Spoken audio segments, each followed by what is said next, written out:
Welcome to Cord Cutting Today for March 6, 2023. This is the show where I break down some of the biggest stories happening in the world of cord cutting right now and give you my opinion on them. Now, this is my opinion. If you want to learn more about these stories, check out the show notes down below and in the first pinned comment. You can find them on cordcuttersnews.com there, so you can read them for yourself and come up with your own opinions. I'd love to hear from you in the comments. Also, if you like my videos and you want some more general non-cord cutting news, check out The Breakdown. Go over to my personal YouTube channel. I'll put a link to it, The Breakdown with Luke, and I'll put a link to that. youtube.com/TheBreakdownWithLuke. You can find all kinds of non-cord cutting reviews over there. We post several times a week. So, before we get into it, could you do me a big favor? Help me grow this channel. Can you help me support my family? Just hit that subscribe button, hit that thumbs up, let YouTube know you enjoy what we do here, so YouTube recommends our videos to more people, helping us grow, helping us support our families. It really does help us, and hopefully we can help you break free from the high cost of cable TV. All right, quick deal of the day. Google Nest Wi-Fi mesh routers. I use these in my home. I love them. They're great. One of the main reasons buffering and issues happen with streaming is poor Wi-Fi, and a mesh router can help with that. Well, they're on sale right now, a 3-pack for just $172.46, down from the normal list price of $349. Link in the show notes for that down below. All right, Amazon is getting into home internet in a big way. They already have FCC approval to launch satellites to offer very much like SpaceX's Starlink service, low Earth orbit satellites, thousands of them, offering high-speed internet, much faster than traditional satellite internet. Well, Amazon's new CEO came out with a letter to shareholders and predicted that he believes they can hit 400 million customers worldwide. Amazon's really targeting here to get as many people as they can. But for people in underserved areas, not just here in the US, but around the world, the hope is they can bring internet. Well, bringing internet means maybe people will use Amazon's products, their streaming services, their stores to buy stuff, and a whole lot more.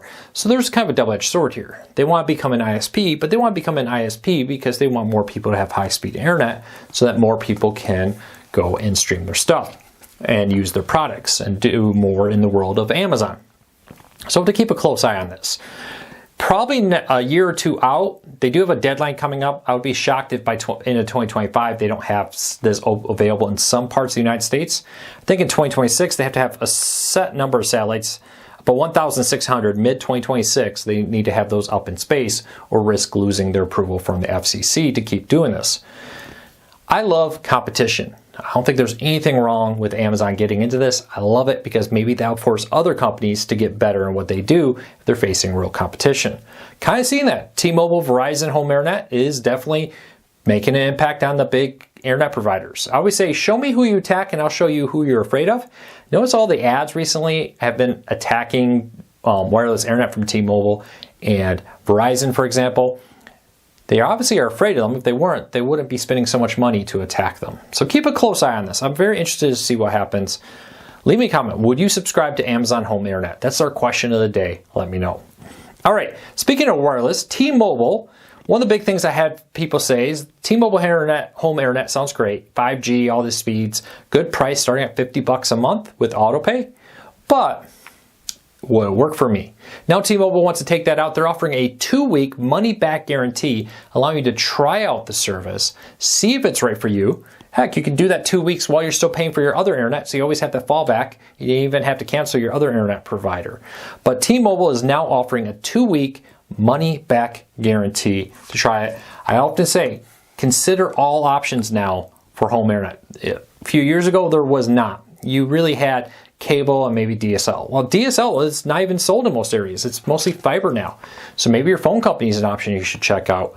Or SpaceX, soon to be Amazon, T-Mobile, Verizon, and a whole bunch of other local internet providers. Keep a close eye on this. All right, and what may surprise you is YouTube TV, DIRECTV Stream, Fubo, Hulu, Sling TV, all these services have a surprisingly low number of subscribers.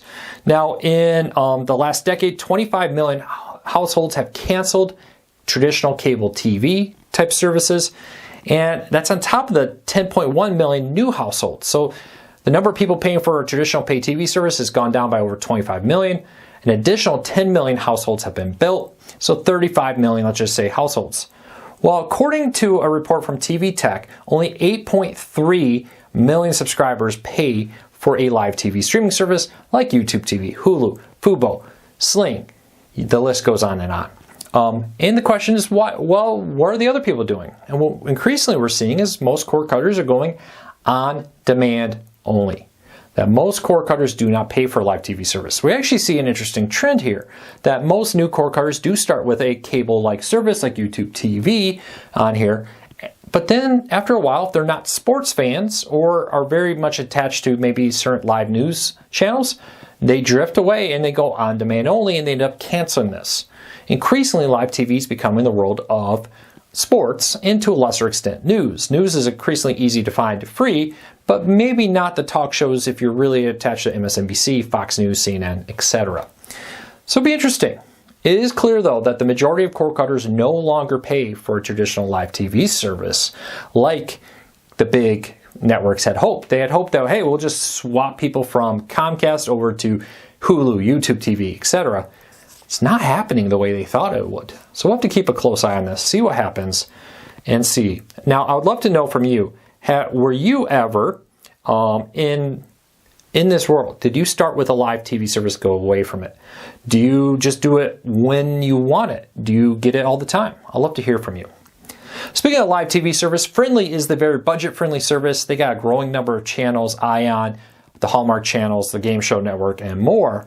Well, this $7 a month service, $6.99 a month for Frndly, now also includes the entire Dove library of family-friendly movies and television shows on demand as part of their on-demand catalog. This is a $4.99 or a month bonus. Usually if you want the Dove collection of movies, you have to pay $4.99 a month to get it. Now with Frndly, you can get that plus all the live TV stuff, including A&E, Hallmark, History, the Weather Channel, Ion, Movies, the Game Show Network, and more, 40 plus channels for $7 a month. Really good deal. Check that out. Let me know if you've been thinking about it and you want to learn more. Check out my show notes down below. All right. Paramount has agreed to sell a lawsuit. So a few years ago, Paramount, at the time Viacom and CBS, agreed to remerge. They had originally been one company. In the mid-2000s, they broke apart into two separate companies, and they've remerged and ultimately changed their name to Paramount, which is now the old Viacom channels, the old CBS channels, all brought together under one roof.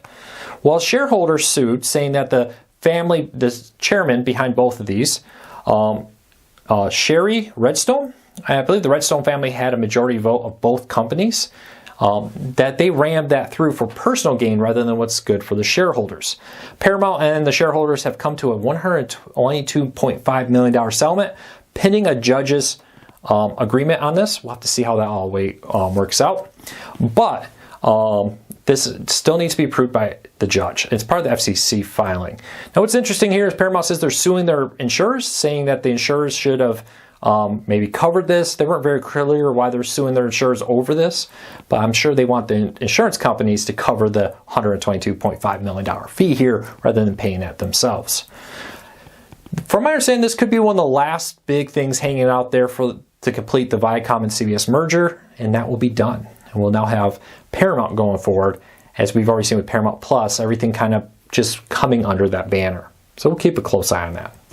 All right, last thing up of the day here, Google adds a Mandalorian Easter egg. Now, last week, the Mandalorian came out. Right now, hopefully this is still live. It was when I looked last. These things usually have short shelf lives. If you go to the Mandalorian, or Google, you type in the Mandalorian, you'll see a little Baby Yoda in the bottom right corner. If you click on him, he'll interact with the search results and make things happen. Kind of a cool little Easter egg if you love all things Disney, if you love the Mandalorian. Check it out. They've done these for other shows. Kind of a cool little thing. Well, that's it for today. I hope you have a fantastic Monday. Thank you, everybody, for your support. Check out the links down below to our social medias. We're on Facebook, Twitter. We have a Facebook group that does nothing but help you with your cord cutting needs. So check that all out. Link in the show notes down below. We would really appreciate your support. Until next time, take care, be safe. I'll be back again real soon.